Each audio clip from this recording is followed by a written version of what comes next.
Bonjour tout le monde, c'est Saya. Alors je reviens dans une petite vidéo spéciale cheveux abîmés et plus spécialement sur le silicone en fait, l'utilisation du silicone pour les cheveux vraiment abîmés, genre décolorés ou presque ouais voilà les cheveux platines très abîmés, les personnes qui font du lissage etc. Donc je fais une petite vidéo pour un petit peu parler des dangers du silicone mais aussi comment on peut l'utiliser et profiter des bienfaits sans forcément bénéficier des inconvénients en même temps. Alors je m'explique, c'est un petit peu confus mais voilà, c'est-à-dire que quand j'ai commencé à décolorer mes cheveux il y a un peu plus de 2 ans, j'utilisais que des produits avec beaucoup de silicone dedans, donc évidemment la gamme Kerastase, évidemment aussi les produits L'Oréal, etc. En fait, je me suis très vite aperçue que ça a donné un air réparé à mes cheveux, mais que ça n'était pas efficace sur le long terme et surtout sur la réelle. Enfin, c'était efficace sur l'apparence, mais pas sur la réelle nature du cheveu. Donc j'ai vite laissé tomber. En plus, je m'étais renseignée un peu. Au fil des mois, j'ai vu sur des blogs que c'était très mauvais. Et donc, du coup, je vais vous faire un petit topo des inconvénients du silicone. Donc alors je me suis préparé une petite fiche pour ne rien oublier, donc c'est pas Wikipédia, c'est moi qui l'ai écrit, mais voilà. Donc alors premier inconvénient, évidemment le silicone ne répare pas, il crée en fait un film autour du cheveu et donne l'apparence il le gaine en fait et il donne l'apparence qu'il est réparé, mais il ne répare absolument pas. En plus d'être, donc deuxième inconvénient, en plus d'être un agent filmogène, donc il fait un film, c'est un agent occlusif, et donc ça veut dire qu'en fait ça bouche le cuir chevelu, les pores du cuir chevelu, et ça provoque en fait des chutes de cheveux, ça fait tomber les cheveux, et bon c'est très très mauvais évidemment, enfin voilà, quand on veut avoir des beaux cheveux, on veut éviter qu'ils tombent quoi. Troisième point, troisième comme ça, le silicone s'accroche aux cheveux et il n'est pas biodégradable, enfin en fait ça s'accroche aux cheveux et au fil des shampoings, l'effet bénéfique, c'est-à-dire l'effet du film gainant autour du cheveu s'en va. Par contre le silicone lui reste et crée des résidus qui vont alourdir en fait les cheveux et donc les rendre plats et gras. Donc c'est pour ça que souvent moi au début que j'avais les cheveux décolorés, ils étaient très très gras aux racines, très plats et hyper secs aux pointes, donc c'était vraiment pas du tout l'effet voulu et voilà. Et le quatrième point négatif du silicone, c'est qu'à long terme, justement à cause de ces résidus, ça peut creuser le cheveu. Donc m'en demandez pas plus, je suis pas scientifique, mais voilà, c'est quand même c'est une solution en fait qui permet de cacher la misère, mais qui est quand même assez dangereuse au final pour le cheveu. Ceci étant, donc je fais pas une vidéo pour juste dire que le silicone c'est mal. J'aimerais aussi comment dire, exprimer des nuances dans mon argumentation. Et moi par exemple, donc j'ai complètement arrêté le silicone il y a de ça peut-être 6 mois, un peu plus de 6 mois, et même presque un an en fait. Et ça fait quelques mois que je réintègre le silicone dans ma routine soin, mais d'une manière beaucoup plus mesurée en fait. Donc maintenant je vais vous expliquer les avantages du silicone et ensuite on essaiera de voir comment on peut utiliser le silicone dans ses cheveux sans que ce soit dangereux ou nocif en fait pour ses cheveux et voilà. Donc les avantages du silicone, la première c'est qu'évidemment il y a une illusion d'un beau cheveu et quand on a des cheveux décolorés, bon moi personnellement j'ai les cheveux décolorés presque à blanc, donc j'ai vraiment des cheveux qui sont extrêmement abîmés, je veux dire on peut pas avoir des cheveux en bonne santé quand ils sont décolorés comme ça, c'est impossible. C'est juste impossible, si jamais vous avez des cheveux blancs et que vous avez des cheveux en bonne santé, bah écrivez-moi parce que je serais très étonnée. Mais donc du coup c'est vrai que quand j'étais passée à un truc totalement sans silicone, ça convient peut-être à des cheveux normaux, gras, légèrement abîmés, mais des cheveux trop abîmés, c'est pas possible. Et voilà, donc cette vidéo est vraiment faite pour les cheveux très abîmés, hein, je précise. Donc l'illusion d'un beau cheveu, c'est vrai, vu que ça va gainer effectivement au final les pointes et les fourches, et c'est vrai que même ça donne l'impression d'avoir un cheveu beaucoup plus brillant et beaucoup plus souple, etc. Le démêlage est facilité, donc évidemment vu que le cheveu est gainé, il va pas avoir cet effet élastique à la sortie de la douche qu'on peut éventuellement avoir parfois après des décolorations, etc. Et le troisième bon point, le bon point silicone, c'est que ça protège de la chaleur, donc encore une fois grâce au film en fait autour du cheveu. Donc par exemple quand on se lisse les cheveux ou qu'on les sèche au sèche-cheveux, qu'on les boucle, etc. Ou même qu'on va à la plage, et c'est quelque chose qui va être très utile en fait pour protéger le cheveu. Donc voilà. Sachant que cette gaine de protection ne laisse pas, enfin évidemment ne laisse pas non plus passer des soins, par exemple le henné, si on utilise du silicone on ne peut pas l'utiliser par-dessus, enfin bon voilà.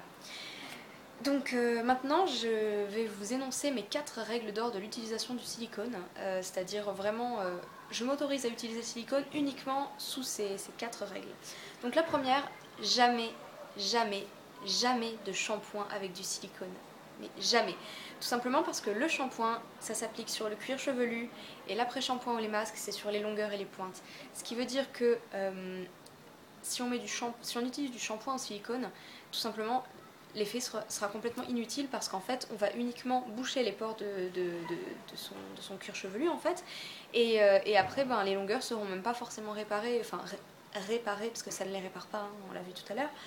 Mais donc voilà, un shampoing au silicone, c'est carrément, non seulement c'est inutile, mais en plus c'est dangereux parce que du coup on se bouche les pores du cuir chevelu et c'est vraiment bête quoi de faire un shampoing comme ça. Donc jamais de shampoing. Ça c'est vraiment, il faut pas y couper. Hein. La seconde règle d'or, c'est pas trop souvent.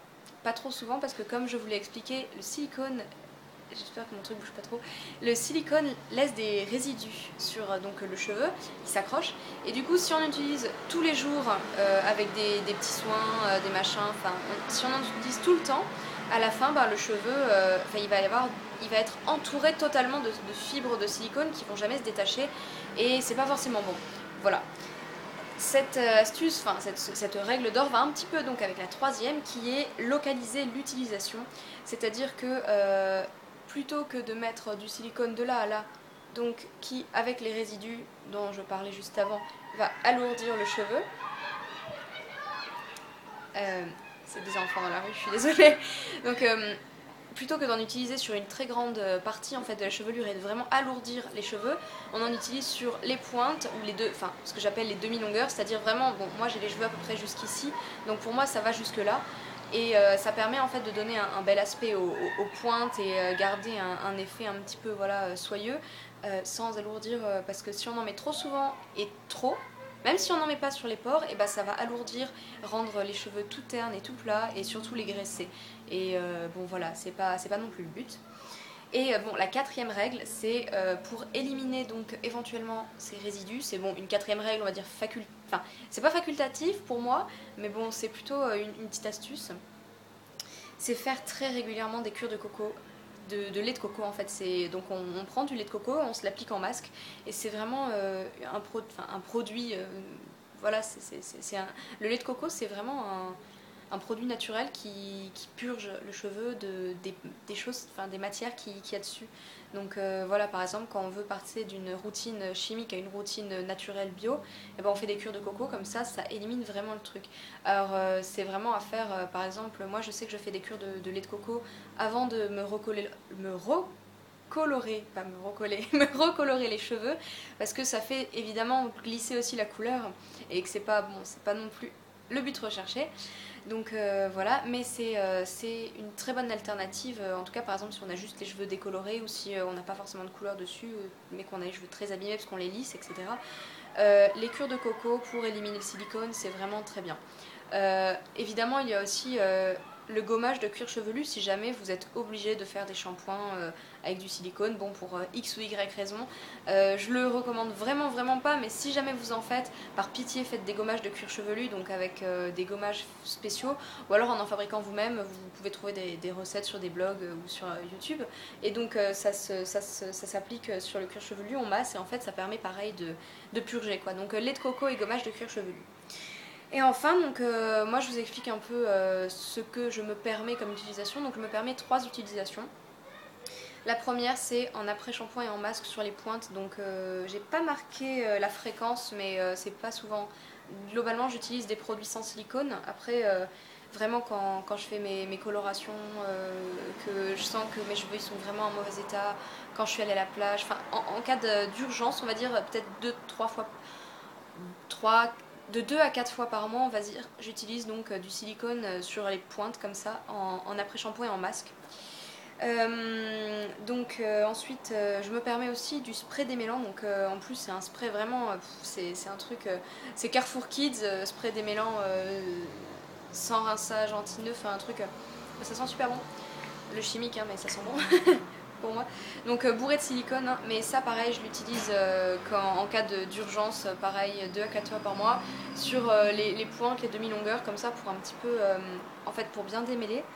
Et enfin, bon ça c'est pas quelque chose que j'utilise mais que je vous recommande, donc c'est les thermoprotecteurs si jamais vous vous lissez ou vous bouclez les cheveux, etc. Il faut utiliser un thermoprotecteur parce que sinon ça vous bouffe complètement les cheveux.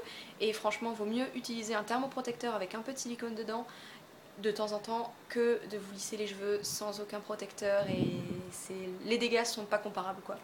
Donc voilà. Et bon, ceci étant, même avec un thermoprotecteur, ça fait quand même des dégâts quoi. Donc voilà, je crois que c'est tout ce que j'avais à dire sur le silicone et son usage sur les cheveux très abîmés. Évidemment, je sais que ça va pas être forcément du goût de tout le monde, dans le sens où voilà, le silicone c'est quand même l'ennemi number one des personnes qui font un petit peu attention à leurs cheveux dans une routine un peu plus naturelle. C'est vrai que je privilégie toujours les bains d'huile, les masques nourrissants à l'avocat, à la banane, au miel, au jaune d'œuf, etc. C'est vrai qu'il y a énormément d'astuces sympas, naturelles et sans silicone. Je ferai peut-être une vidéo pour en parler si ça vous intéresse, n'hésitez pas à me le dire. Mais bon, quand on a des cheveux aussi abîmés que ça, on peut difficilement se passer de quelques petits, on va dire, coups de pouce siliconés, quoi. Voilà. Donc je vous embrasse fort et j'espère que ma vidéo vous aura plu. Salut!